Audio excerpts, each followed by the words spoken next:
Yo, welcome back sa number one male podcast sa Southeast Asia at soon sa buong mundo. Huwag to support podcast! Welcome back mga pare ko. Kung wala kayong mask role model sa paligid ninyo, sawang-sawa na kayo manood ng mga walang kakwenta-kwenta sa internet. Welcome kayo sa community natin mga pare. Kung saan tinitignan natin mga bagay-bagay ng masculine perspective. Alright? So wala kayong kailangan ibang gawin kundi mag-subscribe or maging member ng channel natin para mapanood yung mga behind the scene namin mga pare. Uy, thank you sa 180 members. Yes! 180 members at 19,000 subscribers. Grabe. Diba? Ric Flair. So, pagka, sana before matapos ng 2026 ay maging 20K yan, pare, para... Sureball yun. Oh, Sureball. maraming salamat mga pare. Sa mga nagki-clips, tuloy nyo lang yan. Nasa amin ng init. Sa inyo, upload lang yan ng upload. Mahinayo pa kayo. Uy, shoutout sa ASP Funny Clips. Nakakatawa yung mga clips niya. Saka sa ASP Clips, Anti-Support Worldwide. Yan. At sa lahat ng mga nagki-clips ng video namin, thank you very much. Hindi namin kayo pipigilan. I-clip nyo lahat. Basta lahat ng lumabas dito sa YouTube na to, i-clip nyo kung anong gusto ninyo. Kumita kayo ng pera, masaya kami. Okay? Yeah. Yun lang ang favor lang namin ilagay niyo yung full video sa comments. Oo. Para ito ganito ang gagawin natin since nakikita na natin na marami talaga nagmi-misinterpret no sinasabi natin na out of context. Ayun. Lagay niyo doon yung full video sa comment. Makikita nila, sabi full video niyan. Ayun. Di ba? 183 member. Wow. Nagsimula tayo pare, 30 lang sila. Nung nilaunch natin yung membership, unang linggo nun, 30 member lang. Oo. Ngayon, 183 na ang solid sundalo natin. So marami-rami pa tayong gagawin mga videos para sa mga members natin. Totoo, every week meron kayong membership-only video na tayo-tayo lang ang magkakasama. Yeah. Excited na ako dyan. Maraming salamat sa mga suporta ninyo. So isa daw hari ng Hip Hop Underground, agrikultura, kabataan, ingatan nyo yung pera nyo. Lawson Point pare sa lahat ng social media, right? Instead of maghanap ng mali ng ibang tao sa internet, nakaabang ka dyan para ang ulupong, mag-sports ka. Magsidus ka para hindi ka mapanghiya. Yan, magsidus ka. Yan, pare. Nataw. 8 assets sa lahat ng social media accounts. 3PM Gang sa TikTok tsaka sa Shopee. Boy Jocol, tama na yan. Pre, ito So, ito nga, weekend family. Doon ako sa family ng utol ko. Ay, oo kita ko mga pamangkin mo Ito, tinan mo. Ngayon, dumating si ayoko sabihin. Basta naging conversation. Naging conversation. In-open up yung conversation na ganito. Sa babae nang galing babaeng, ilan na ba idara niya? Siguro, mid-40s. Babaeng mid-40s. Ngayon, kinuwentuhan daw siya. Ano daw? Yung kaibigan niya raw, merong anak na babae, maganda. Okay. Ngayon, dahil gusto niya na concern siya, anak niya yung babae yun para mapaganda, ang sabi niya, hindi naman kinawala sinabi ko, di ba? Ito. May anak siyang maganda.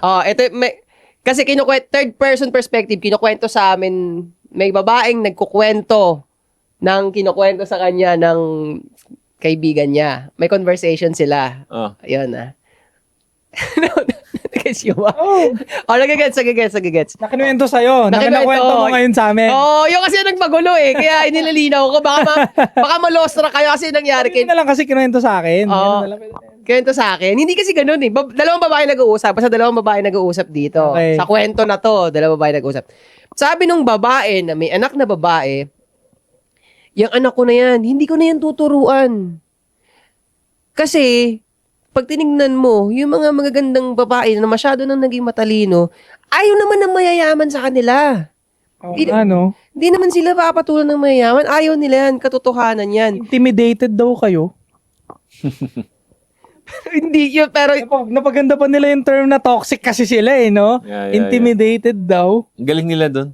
Di ba? Di ba toxic kasi kayo ka-relasyon? Dami yung ebas. Di ba? Sabi ko sa inyo babae na nagsabi nun, nanay siya nun. Bahala na siya. Basta, yung mga basic, alam niya na, magpa-cute na lang siya. Hindi ko na siya tuturuan. Okay na yan. Para may magkagusto sa kanyang, lalaking established. So, directly related to doon sa sinasabi mo ang dark tip nga. Yung sinasabi mo ang dark tip. Babae yung nag-uusap Ang sabi ng isang babae, oo, naiintindihan kita. Walang problema. Kaya tinan mo, yung mga lalaki pang nagdi-disagree doon, anong kasuputan yun? Virtue signal. Signal niya. Di ba? Kuha followers din. Kuha followers babae. Alam mo, dahil na-expose tayo dito sa internet, no, grabe talaga yung power ng babae, pre. Kahit yung lalaki, alam naman niya yung sinasabi mo, pero dahil gusto niya ng attention ng babae, magpapakatanga talaga siya, pre. Yan ang, sabi ko, yan ang downside. Isa pa, ang daming downside ng internet, pero sa totoo lang, isa yan sa mga bakit yung lalaki talaga willing, talagang kunin yung attention, magpapakatanga talaga siya as in. Gets niya yun eh. Alam niya yan eh. Ang dami na ring evidence which pagka yung girl nga merong mas more resources sa lalaki, more power dun sa lalaki, yung ka-relationship niyang lalaki ang nagsasuffer instead of dapat nga kayo yung mag-team eh.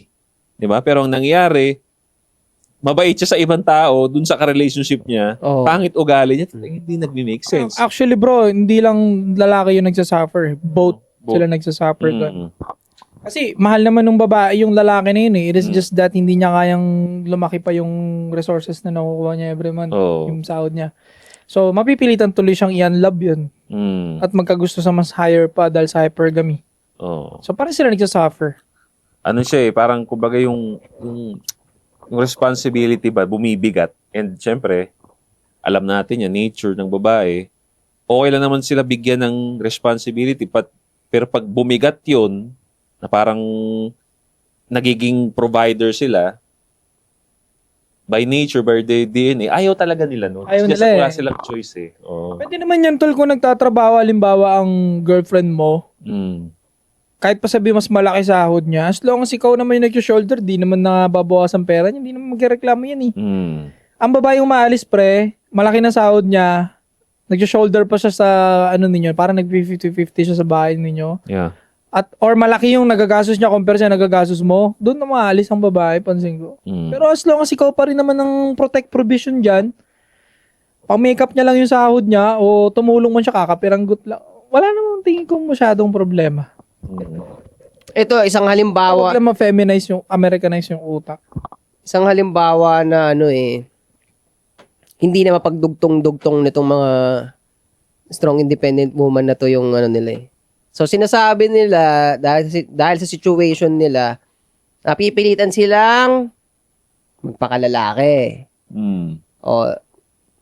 So, kung nagpapakalala, napilitan silang pakalalaki.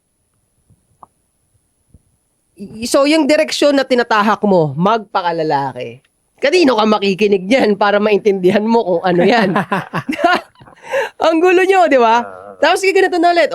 Sala na sila doon. So, may isa pa akong punto.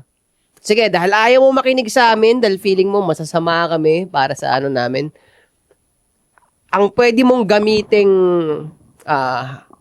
highest role model mo ng lalaki na hindi ka mapapasama. Kasi yan ang gusto mo In the first place, sinasabi ko mali nga yun. Pero dahil makukulit tong mga to, sige, bibigay natin. Highest model ng lalaki na susundin mo.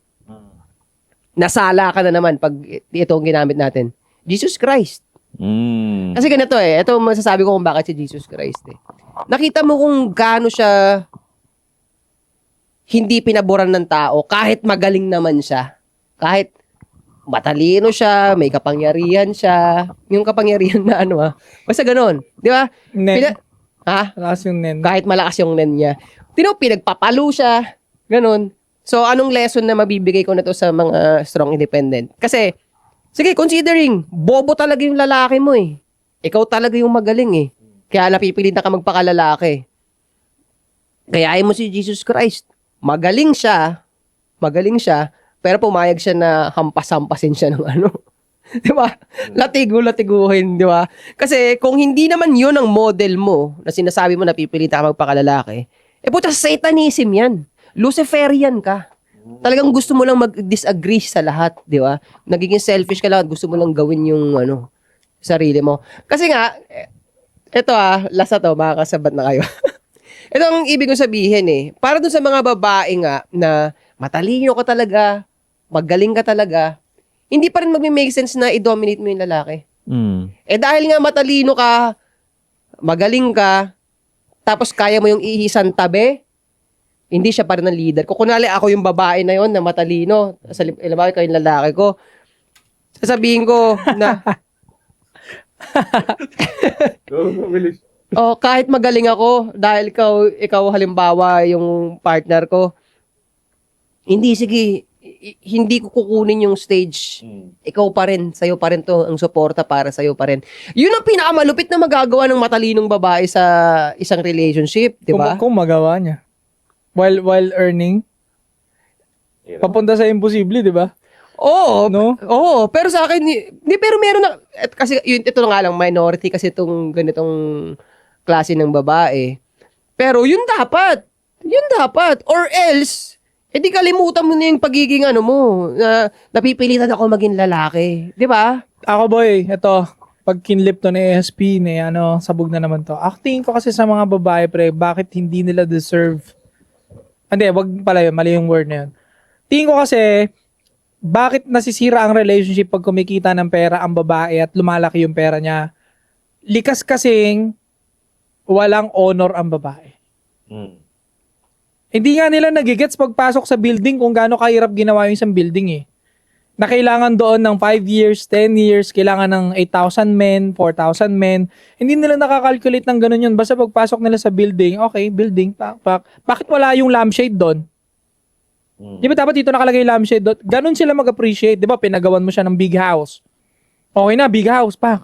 Pagpasok niya doon sa big house, bakit iba yung kulay ng pader dito? Kumbaga, ang point doon is, mas kaya niya pang makita lagi yung mali sa finished product. Ganon sila hindi maka-appreciate. So, kapag kumita na yan na mas malaki sa'yo, ang laki talaga ng tendency na mas yumabang yung babae kasi nga, wala nga silang honor. Hindi gaya natin mga lalaki na pag kumita tayo na malaki, kaya pa natin maging humble o magturo din sa brother natin, ganito yan para mag-earn. Sila most of the time, hindi. Mayabang ang take talaga. Kasi nga, tingin ko sa kanila, bata Isip bata kasi sila, pre. Real talk. Yeah. Most of them, parang nagbigay ka ng malaking pera sa isang bata talaga. Bigyan mo ng malaking pera isang bata, di ba kung gaano kayabang, madalas. At lulustayin lang yan. Yeah. Naniniwala ako doon, pre. Yun, nasabi ko na rin yan at magagalit din sila ulit dito dahil nga ang trato nga natin sa kanila, ang tingin natin sa kanila, bata. Kasi nga, ang bata, bigyan mo nga ng pera, hindi naman responsibility ang tingin nila dun. Pagka ikaw ang maraming resources in society, kung sino yung maraming resources, ikaw ang bibigay ng di ba? Trabaho. Kaya ngayon yung mga 1%er, kaya wala silang tax kasi ang responsibility nila is magbigay ng trabaho. Marami, kayo pinakamarami. Magpalago. So, sa kanila kasi pare, ayaw talaga nila ng responsibility. And it shows, pag sila na yung dumadami yung pera, ayokong maging provider. Ayoko ng responsibility na yan. Gusto ko, merong akong hahanapin na mas malaki sa akin para siya pa rin ang may responsibility. Bawas yung isipin ko. So, ganun talaga sila, pre. Walang honor at ayaw nila ng responsibility. Kaya, for example, tingnan mo, and it shows, para sila gumalaw sa social media. Kaya, ang ingay nila sa pagiging strong independent nila, ang ingay nila sa pagiging single mom nila. Kasi kahit papano, yung pag-iingay nila na yan, nagkakaroon sila ng magandang feeling na itong responsibility to, ayaw ko na nga to. So why not, ikalat ko na lang to para maraming mag-agree din sa akin at gumanda man lang kahit papaano yung pakiramdam ko. Pero ayoko talaga to.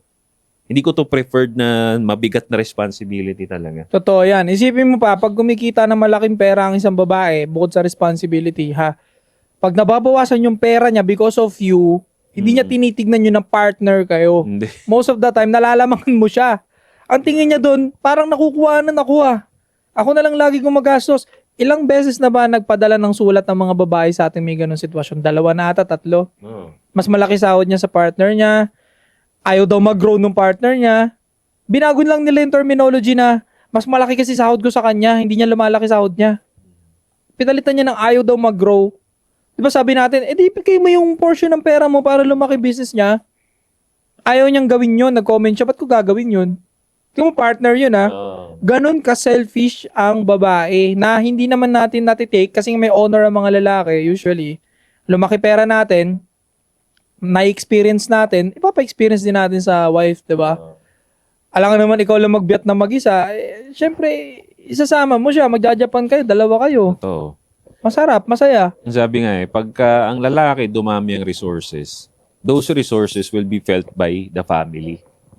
Pera ko, pera ng pamilya. Pag babae talaga nagkapera, ang mindset, pag dumami pera ko, madami pera ko. Ganun ang totoo. babae, pre. At madidinay ba nila yun? Mostly hindi. Mas gusto i-share ng babae yung pera niya, sa anak niya pwede. Pero pag sa asawa niya, feeling niya para siyang nananakawan. Parang ganun yung dating sa kanila. Ang kulit no? Oo, parang kalaban lagi yung lalaki. Kalaban. Feeling competitor. Yun na nga yung isa pa yan. Kaya hindi sila pwedeng magkaroon ng maraming resources kumpara sa partner nila. Nagiging competition talaga.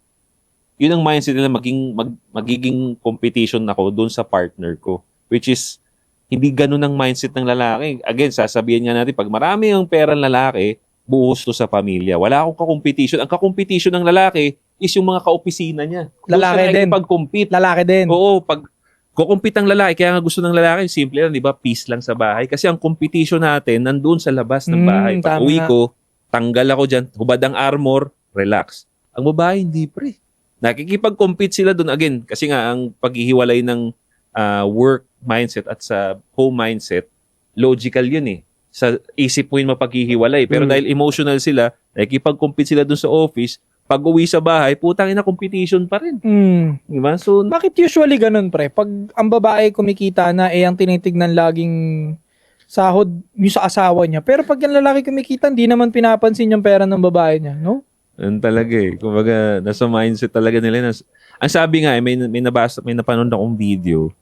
Ang babae talaga, pre, by nature, and it shows, nasulat to sa mga Bible dati. Bible, sa mga lumang literature, girls are ambitious. Mas ambitious sila kaysa sa lalaki. Pero ang pinagkaiba natin, ang ambitious ng lalaki, may kasamang hard work. Kaya minsan, pag iniisip na ng lalaki yung hard work, tiyatamad na. Ambitious tayo. For example, nasa isip natin gusto natin magisikat sa boxing. Pero napipigilan kasi ang daming training. Diba? Ang babae, ang ambition niya is yung result lang.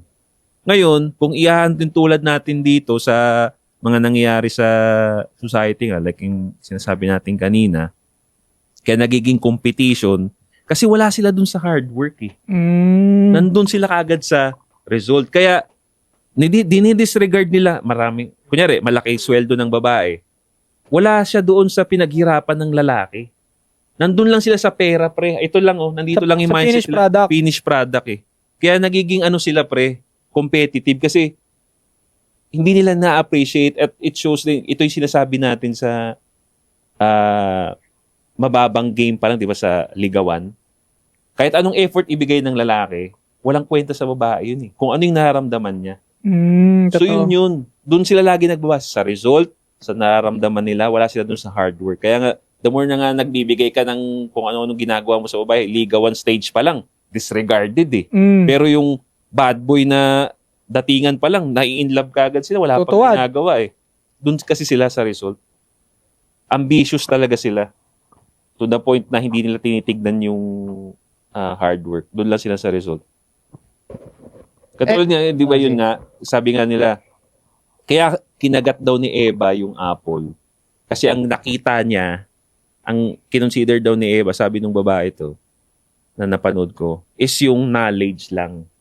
Kaya pinagbabawalan siya ni Adan, kasi ang kay Adan is yung sinabi ni God na merong punishment dyan. Hindi tinignan na agad ni Adan yung knowledge. Hindi. Ang kino-consider kasi, which correlates doon sa sinabi ko, ang tinitignan ni Adan kaya ayaw niyang kainin is yung punishment, Oo. knowledge. Oo. Diba? Wag natin kainin Kasi may punishment. kasi may punishment. Ito yung knowledge. Oo, tempting yun. Pero nandito tayo sa punishment. Si Eva kasi ang tinignan is yung knowledge lang. Hindi, may knowledge eh. Oo, may knowledge so kinain niya pa rin. Is it bad? I mean kasi on that context, dun sa Oo. masama yun kasi sinabi nga ni God, wag niyong kainin. Bawal. Pero dahil nga ang gusto ng babae is yung result, hindi doon sa hard work or yung consequences, which proves our point na pinapakita din nila ngayon. Napahamak sila? Napahamak yung at that time. Hindi kaya Ano? ganito ang tamang pagbasa doon. Sige, ano? Huwag mo papakagat sa babae yung knowledge. Kasi once na magkaroon siya ng knowledge, bubullshitin niya yung lahat. Yun na nga Hindi eh. kaya- Madami talaga. Sobrang misogynist na ito. Madami. Ganito, isipin mo pag binigyan mo ng knowledge yung babae na yan, di ba nagkasira sila ni Adan, di ba? Mm. Magkaka-bullshit lahat. So, ano yun, panatiliin bobo sila. Parang sobrang dark naman ito, pero kung doon mo siya titignan, Marami siya talagang Di ba? marami talaga siyang lesson yung nangyari na yun. Pero yun nga, kaya ginamit ko siya kasi nga, yun yung unang-una pa lang, old literature pa lang na yung babae is ambitious. But, wala sila dun sa hard work. Kaya talagang, magiging competition niya agad yung lalaki, naka-partner niya, kasi wala naman siya dun sa pinaghirapan ng lalaki, paano yun nakuha yun. Basta nandito tayo sa pera ko. Mas mataas yung pera ko kaysa sa'yo, so kalaban na kita. Wala sila dun sa, hindi pinaghirapan ng asawa ko, pinaghirapan ko rin to, so may pera tayo eh. Wala sila dun pa. ikaw, Ching, ano ang worst and good na partner para sa'yo? Naulit kasi. Hindi, doon pa rin ako. Mayabang pa rin. Mayabang. Sa mayabang pa rin. Kasi nga, tangina kasi. Basta katulad na nasabi ko nga kanina, ang mga babae na nagiging mayabang, to the point nagiging mas mayabang na sila dun sa lalaki nila. Kasi sinasabi nga nila napipilitan sila magpakalalaki. So yung pala sa logic na yun, mali na eh. Ba't ka nagpapakalalaki? Babae ka. Di ba? Kailangan na lumabas yung masculine ko kasi ayoko na nga rin tanggapin yun sa totoo lang eh. Ay, kailangan daw mapalabas yung feminine energy. Oo. Ang bait, alam mo, tinan mo, ang bait talaga natin, no? Ang bait na di ba iniintindihan natin? Okay, naiintindihan natin kasi ganun yung nangyari sa'yo. Pero hindi pa rin pwede maging goal yun, eh. Babae ka eh. Di ba, ang hirap, no? Nabubwisit na ako. Ang gusto nila palabasin mo daw yung feminine energy nila. Ba't hindi ka ikaw ang maglabas niyan para makita namin? Ba't Pwede putang pa ina- yun. Diba? Hindi pwede yun Hindi rin, tol. Oo. Hindi pwede yun. Hindi pwede. Kasi yung pagiging masculine nga natin, hindi naman agad, di ba sinasabi natin sa mga nanonood sa atin, hindi pwedeng maging rational ka, hindi pwedeng maging logical ka. In a snap, kung gusto mo lang, pinagdadaanan yun eh. Practice kumbaga. Kaya ako sasabihin ng babae sa akin na, kailangan kasi malabas yung feminine side ko ng isang masculine na lalaki. So, kailan ka magpa-practice kung kailan ako na, partner mo? Ibig sabihin, mararanasan ko pa yung pagiging kupal mo bago ka maging feminine. Hindi siya okay.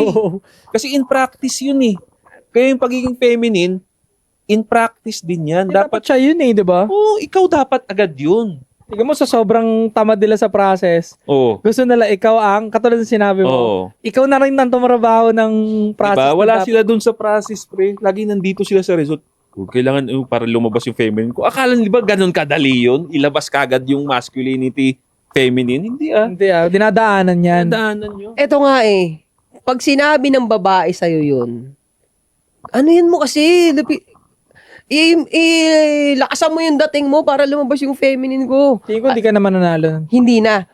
Once na sinabi na yun ng babae, sinabi ng babae sa lalaki, the more na hindi talaga nga siya magsasubmit sa'yo. Kasi ganito yan, ang process nun, nung nag-cross sa utak mo yun, kailangan lumabas yung feminine ko. Gawin mo na! Bakit hinihiling mo pa sa ibang tao? Di ba? Counter-dependent na naman eh. Di ba? Dependent. Di ba? Kailangan siya magpalabas.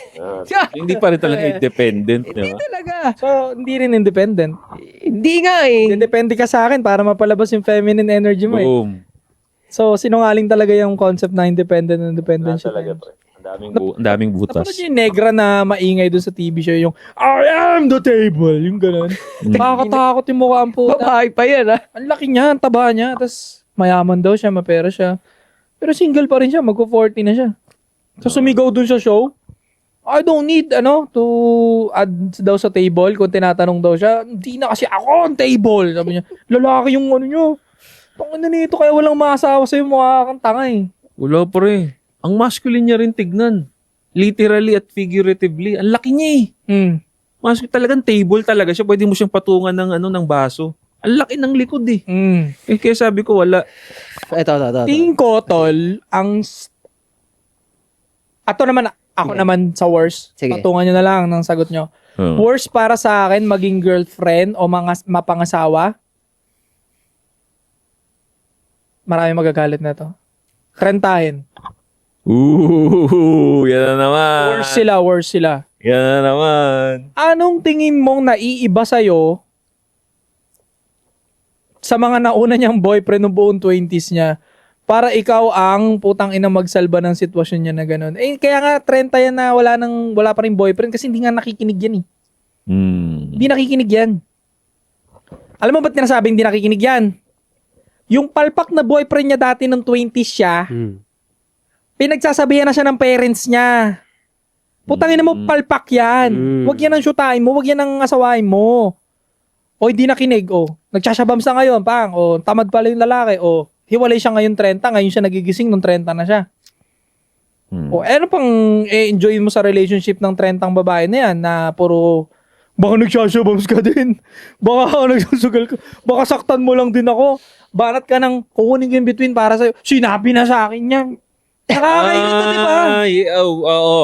It would make sense nga in a way na ang hirap na nilang i-please. Yun. Kasi ang dami na nilang napagdaan ng lalaki, experiences. Ngayon, ikaw na lalaki ka, parang ang dami mong kailangang gawin tuloy. Hindi mo tuloy ma-explore kasi mamaya, para sa'yo bilang lalaki, okay. Basic sa relationship para matuwa siya is i-travel ko siya. Punta kami ng Bora. Puta, ilang beses na pala napuntahan ng Bora sa ibang relationship niya. So parang, teka, okay. Travel. Okay, baka experience. Try namin pickleball. Hindi, na-try na namin yan. Putang ina, 5 boyfriend na pala. So ako, nagigets ko in a sense kasi ang hirap na nilang i-please, na experience na nila lahat eh. Isipin mo kung gaano ka-anti-seductive yun. Di nila alam. Ito, bigay ko ng cheat code. Very seductive sa mga lalaki yun. Pag dinala ka niya dun sa lugar, babae to amaze yung chick. Ay, first time ko dito. Tangina, what the fuck? Sobrang saya. Sakit ng ulo nun. Parang nakakatuwa yun bilang lalaki. Ikaw naman. Okay no. Ganda. Anti-seductive pa, tol. Una ko sasakyan sobrang luma eh. Compressor 2008 Benz. Luma. Anti-seductive pre, banggitan ka na mas mataas na unit. Sobra. Punit ako, pre. Totoo naman eh. Ba't kailangan mo pa ilatag? In-insecure ako, bro. Pero tangin, isipin mo, gaano karami ang lalaking 26 years old na may kotse. Sige nga. Any type of car. Para ganunin ako, di ba? Minority yun. Pero basag ako, pre. Tangin. Kasi yung ex ko ganito yung ganyan. Tangin mo. Anti-seductive talaga yung gano'n. Masakay sa pick-up no? Ang ganda, no? Ang ganda pala nung Navara. Pero parang mas malaki yung Hilux. Nung nasakyan ko yung Hilux ng ex ko. Putang ina mo. Yung sa ex ko parang ganyan din eh, kaso Hilux. Tigil ko. Buksan ko. CR ka dun, may CR dyan. Tangina, iwan ko talaga. Kaya ako, para sa akin, pag babae ka na 30 anyos, dapat sobrang humble mo na dahil nga sa dami na ng knowledge na nakuha mo. Yun na lang ang chance mo. 30 anyos, dapat wala kang bahid ng yabang. Kasi ganito yun 30 anyos ka na babae, may bahid ka ng yabang, hindi na ako maniniwala sa'yo na na napipilitan ka magpakalalaki. Demonyo yan sa loob mo! Kaya ganyan ka. Kasi ganito nga yun, pre. Ang ina mo, may transformation ng puta. Lumanay muna no? Biglang. Yun yung binibuelo ko kanina. Gusto ko gawin. Kasi ganito yan eh. Kasi nga tayo ng mga lalaki, kapag nabubusog tayo ng information, sa totoo lang, bumabait naman talaga tayo eh. Alas. Di ba? Bumabait. Ilalabas lang natin yung talim natin pag kailangan ni. Totoo. Kalmado nga tayo. Diba, kunwari, nandyan na yung kupal sa harap. Ikaw, may abilidad ka, kaya ko to pabagsakin. Matabang debunker, ganyan. Matatandang debunker. Wala ka namang, hindi ka nag-iisip na ilabas yung full force mo kaagad eh. Di ba? Kawawa eh. Kawawa eh, di ba? Kaya yun ang rason ko, yun ang logic ko doon na kung talagang naging pinatalino ka na ng karanasan mo, babae ka, o nagpapakalalaki ka na, edi ano ka, peace. Mas lalong peaceful ka dapat. Kasi alam mo na nga eh, nakita mo na nga eh. So baka may mag-comment naman dito ngayon. So yung na-trigger dun sa kinlip sa'yo, pumasok sa full video natin, sasabihin, paano naman yung 30 na wala namang experience? Ay, magandang question yan ha. Pero bago ko sagutin, patungan ko muna yung sinabi mo na hindi nangyayari sa reality, no? Di ba yung knowledge, maraming knowledge yung babaeng trentahin, dapat maging humble ka na. So, the fact na sinabi mo yan, it means hindi sila nagiging humble eh. Yan nga eh.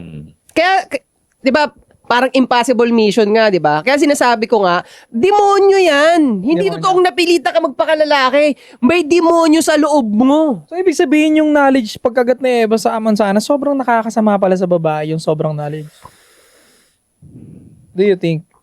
Well, in that context, yeah. Kasi, Masama talaga yun. di ba, masama, business sa kinuwento mo, dalawang babae magnanay, hindi raw niya patatalinuhin yung anak niya kasi hindi aasawahin. Sabi niya. Oo. So, Alam mo pare, pagka ganyan, nakokonek natin yung mga nangyayari ngayon. Nakokonek natin yung mga nangyayari ngayon, mga sinasabi natin, sa isang pinakalumang literature. Tumataas balahibo ko, pre. Ibig sabihin, noon pa lang, napo-point out na nila, yung nagsulat noon, na-point out na nila yung details na yun sa isang tao. Tapos ngayon, na-experience na natin, napo-point out na rin natin. ayan. Kasi niluwagan niyo yung, kandado ng ginawa nilang rules dati. Di ba? Sabi ko, ina no, nagme-make sense ngayon. Super misogynistic. There is a reason why ang mga babae hindi pinapaboto dati. May dahilan pala. Ngayon kayo sasampalin sa mga susunod na generation kung bakit ginawa yun ng mga tinatawag nilang patriarchal. Meron akong napanood na Mga video. tinatawag nilang misogynist. Meron pala talagang reason. Pero actually, may pinanood akong video lately lang. Merong isang, I think, literature siya na lalaki kung bakit George Orwell, ito si George Orwell daw. George Orwell, isa siyang parang philosopher din daw siya.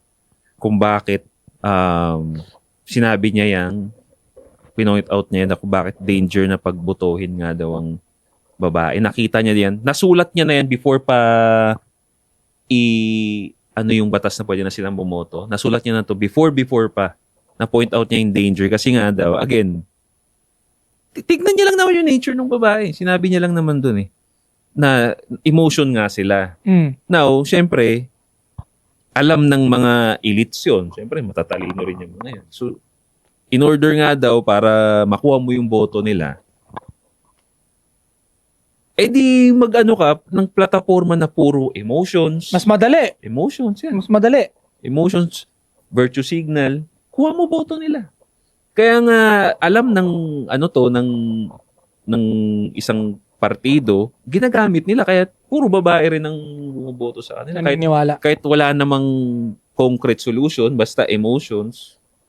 Yun, na-point out niya yun, pre. George Orwell, search niya yung sinabi niya na yun. Isa pa tol, based on studies din to, na nakakasama talaga yung feminism. Akala natin na kapag babae ang nagdadrive, di ba, pinauso pa yun dati, babae nagdadrive ng isang sasakyan, mas safe driver. Yan ang akala natin dati, di ba? Nung nilunsad yan. Akala din natin na kapag na-feminize yung isang country, mas safe. Kasi nga, ang babae, di ba, feminine. So, akala natin safe and gentle ang mangyayari sa isang country.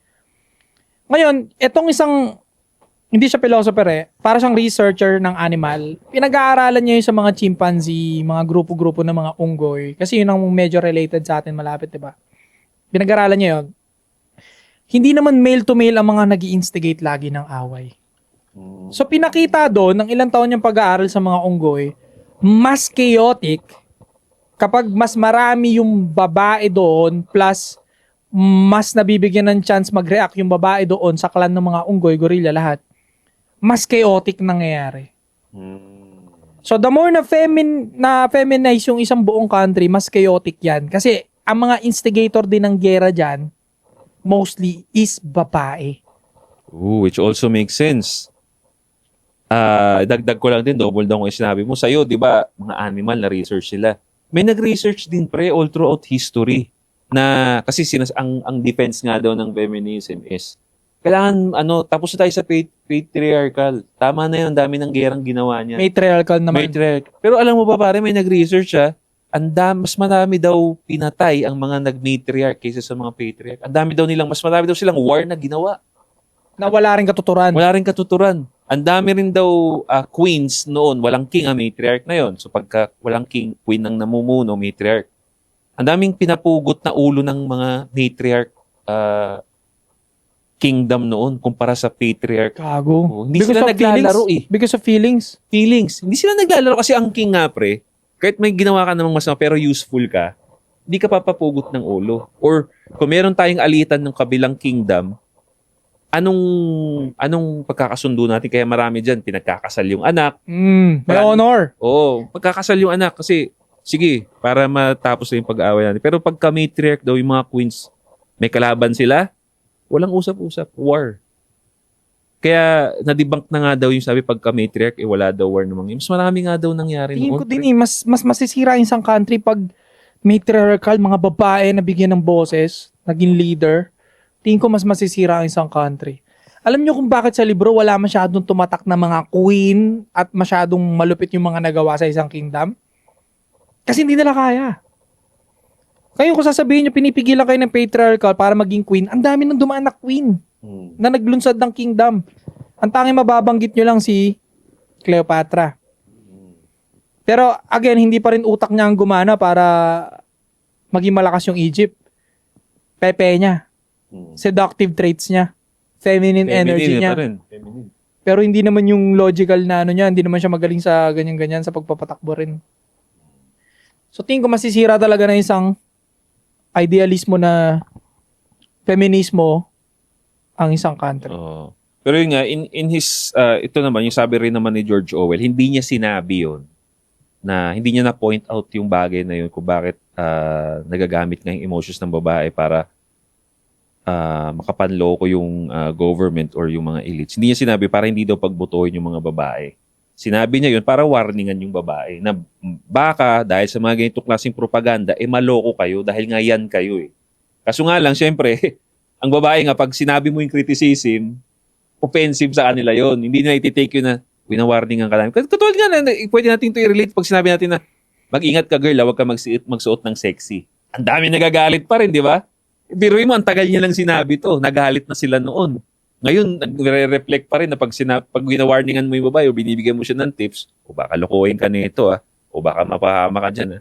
Criticism, offensive sa kanila. Okay. Masakit kasi sa dibdib rin maitama eh. Masakit kasi sa dibdib ang mapagalitan ka o mabara yung opinion mo eh. O yung ginagawa mo. Kaya tanging mga lalaki mostly lang nakakatanggap niyan at mas nagiging wise eh. Kasi pag sinabihan ka ng kapwa lalaki mo, nagkakalkula ka din kung gagana ba ego ko o may punto ba yung sinasabi niya. Sa babae kasi feelings nga ang pinapagana, so pag nasabihan mo ng hindi tama sa ginagawa niya, masakit ka agad. Tapos yun ay masusunod, masakit eh. Ang reaction niya, masakit sa dibdib. Yeah. Yung lalaki, pag nag-react sa sakit ng dibdib niya, tangina mo, supot ka ba? Ganun ka ng tropa mo lang eh. Gago ka ba? Ang lalaki masasaktan din, pero mapaprocess niya eh, kung paano siya magre-respond eh. Oo. Babae, wala na, respond na agad. Sabi nga nila, tanungin mo nga ang babae kung anong iniisip niya, sasabihin niya kung anong nararamdaman niya. Oo.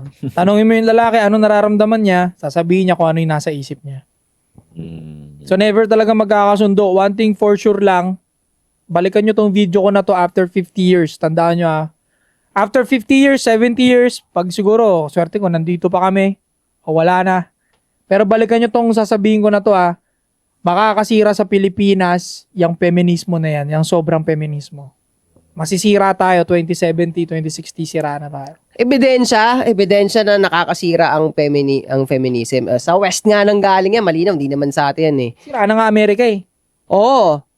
Hindi, malinaw na tinan mo mga sinusulong yan, pukininginang yan. Abortion.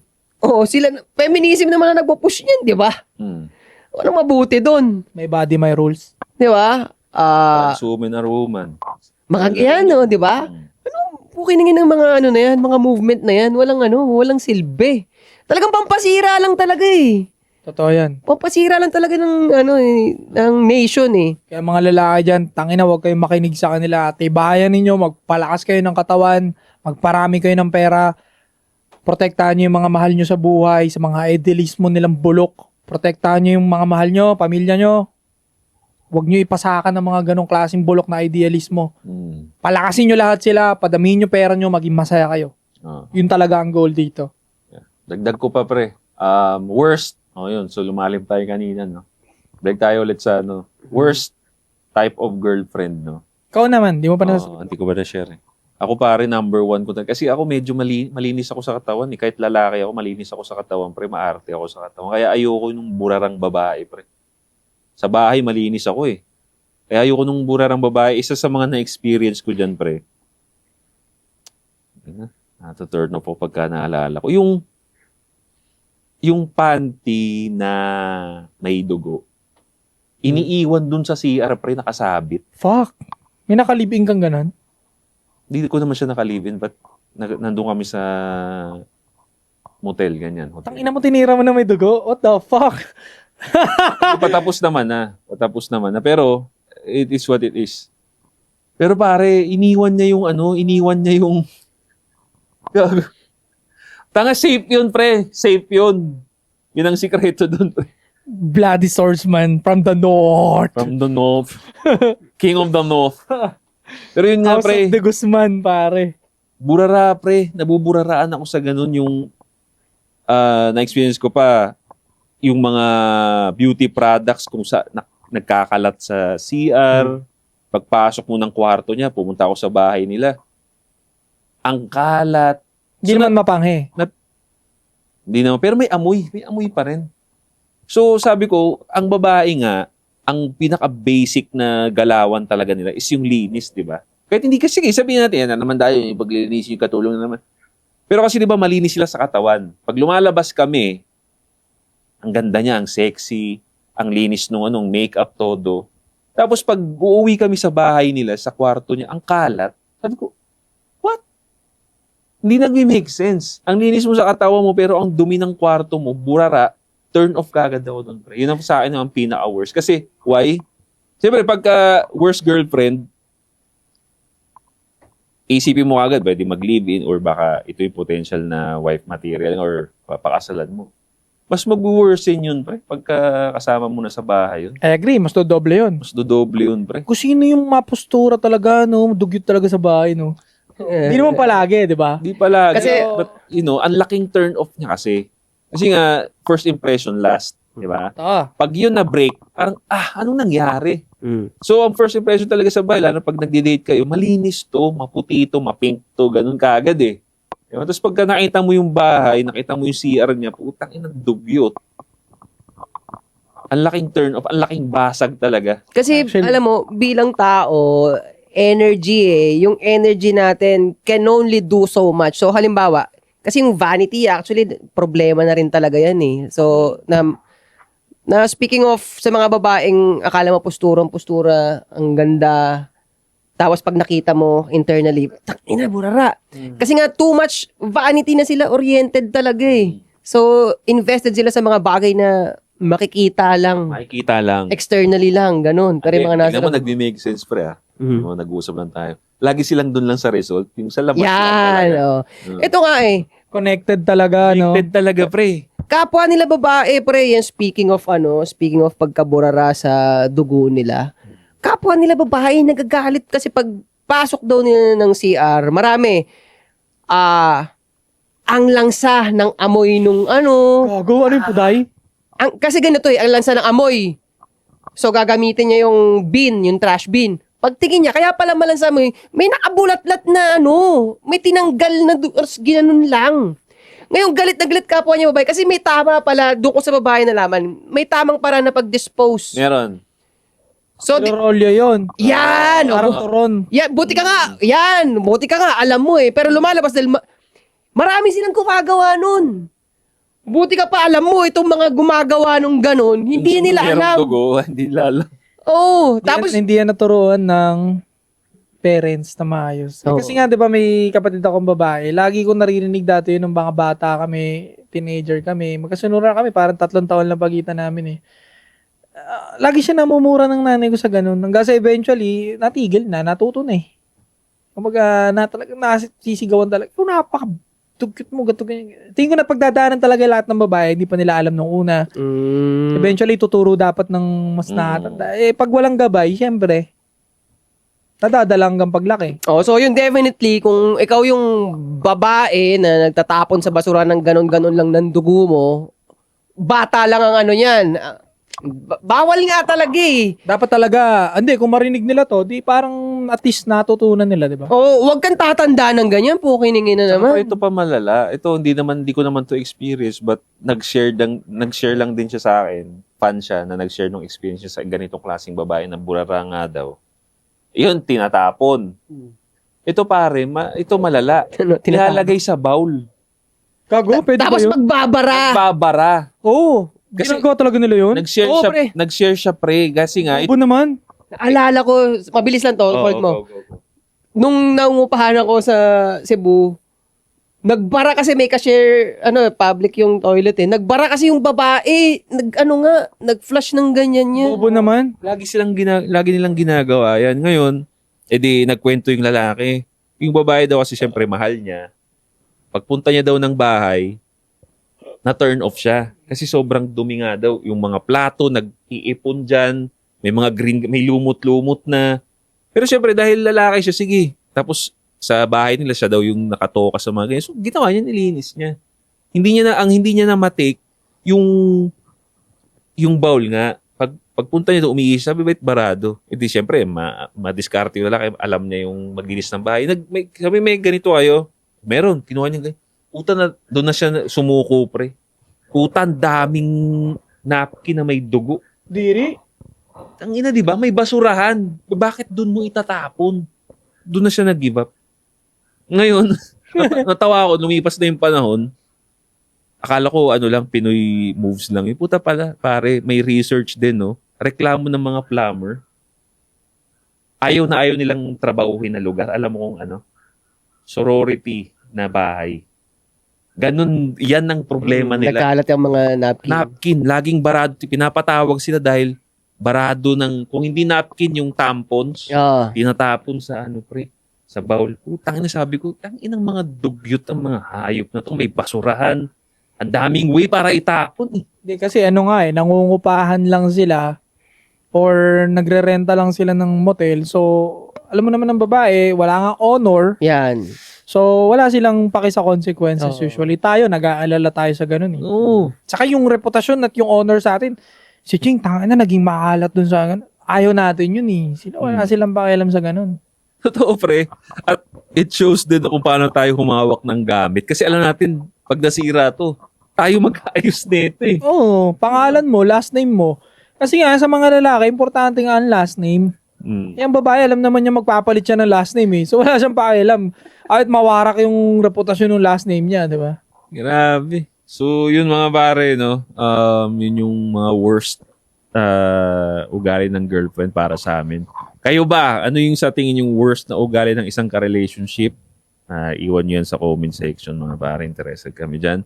Once again, this is Anti-Supot Podcast, no? Click the bell para notify sa mga bago nating videos. Anti-Supot Podcast. Magbabalik kami po. 3 p.m. Kung galit ka sa amin, alam mo na. Antay-supot nga Kahit nga suot t-shirt lang na puti. Yeah, we pop out in your hood, walang pake. Payat ako, ngunit yung pulsa malaki. Shout out to my boy J.O.P. Etase, tatsi, eko, karang sumakay ng Lambo. Walang preno.